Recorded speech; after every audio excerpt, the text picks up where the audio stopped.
Hello, and welcome to another episode of A Spoonful of Species, your go-to place for conservation through baking. My name is Caitlin, and I'm an interpretive naturalist with years of experience telling the stories of animals, both aquatic and terrestrial. And I'm also an avid baker, so each week I bake an animal-themed dessert and then discuss the conservation stories for that animal and hopefully help you learn a few fun facts along the way. This week, I made chocolate cake pops, and they were tiger cake pops.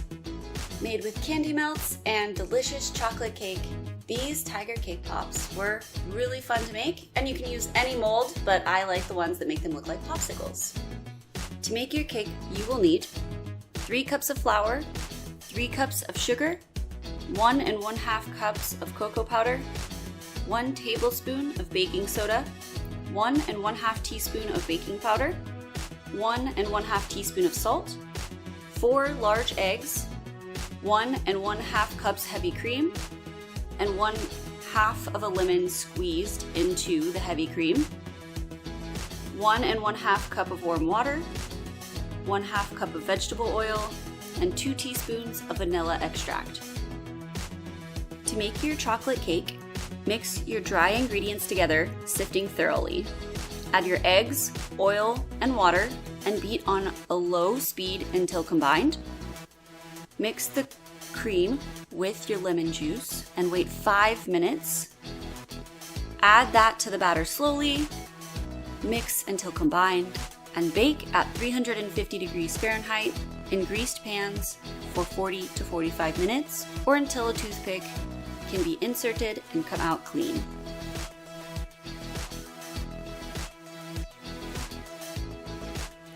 Tigers are the world's largest cat species, and the males can weigh over 680 pounds. They can be up to 10 feet long, and their claws alone are 4 inches.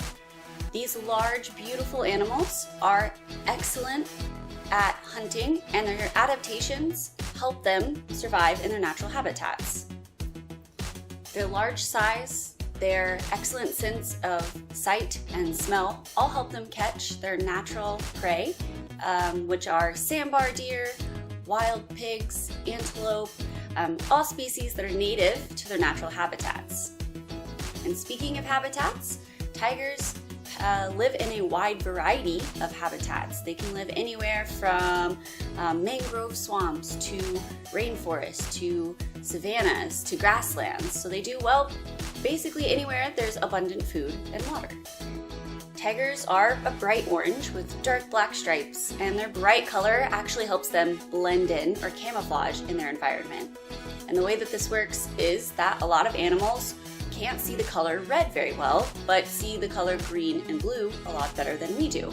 So if their prey is looking at a bright green forest and the tiger is in that forest, they often kind of blend into the greens and the browns of the forest instead of standing out like they do to you and me. Tiger stripes actually break up their color as well in the grasses or the forest. So their stripes kind of help them look like they're not all one animal, but maybe are a bunch of different animals. And so it can be very confusing to their prey when they're looking at something that looks kind of brown or green and also looks like it's not one animal. You may have heard of different tigers like Sumatran tiger, Bengal tiger, Malaysian tiger, and more. And actually, all of those tigers are a single species, but they're all different subspecies, which is based more on geographical range than it is on genetics. So really, you have one tiger species with a lot of different adaptations that help them survive in many different environments. A group of tigers is called a streak, but you actually probably won't find a lot of tigers together unless they're breeding. So tigers are pretty solitary, especially compared to lions, which usually are in a big pride. Tigers have big, bold white spots on the backs of their ears, and there are a couple of trains of thoughts as to what they do with these big white spots. One, they could be a follow me mark, so the cubs can follow their moms by looking at their ears in the dense underbrush in the forest. Or it could be that they are false eye spots, which allow other animals, when behind a tiger, to still think that they're being watched. To make your cake pops, you will need cake, fudge or icing to mix with the cake, orange melting chocolates, black melting chocolates, a mold of some kind, preferably silicone, popsicle sticks, and any other sprinkles or decor that you might like. To make your cake pops, first break your cake into chunks and mix with your fudge spoonful by spoonful until you have a cookie dough consistency, and let set in a bowl. Next, melt your melting chocolate and line the mold with the orange melting chocolate, placing a popsicle stick in about halfway through, and then place in the fridge for 15 minutes to set up. Once set, fill your mold with cake mix, leaving a small gap at the top of the mold. Top the cake mix with the rest of the melting chocolates and refrigerate for another 15 to 20 minutes until completely set. Remove from the molds, and using your dark melting chocolates, apply your stripes and any other decorations that you'd like, and enjoy your cake pops.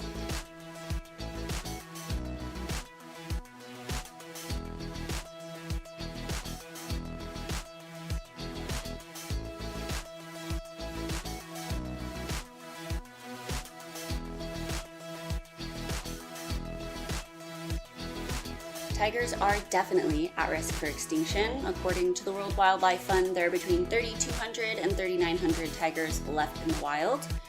That is a very low number, and mainly what they're suffering from is deforestation, so their habitats being destroyed, and also being hunted by poachers.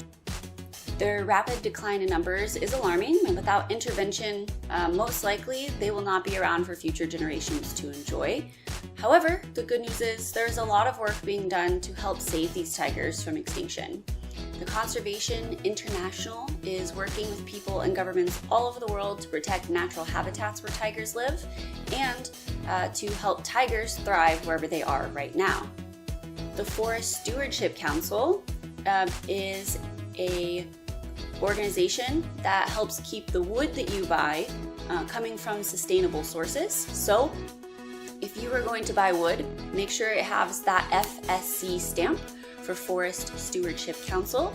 And you can check out online basically any lumber yard or any place where you go purchase wood, and it should say on their website whether or not they practice FSC. And last but not least, I know that I need a cup of coffee every morning, and I'm sure that many of you do too.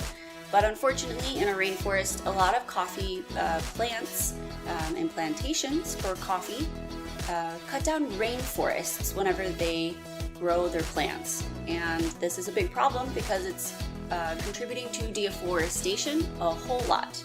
So what you can do is you could buy something called shade-grown coffee instead of just any coffee out there on the market.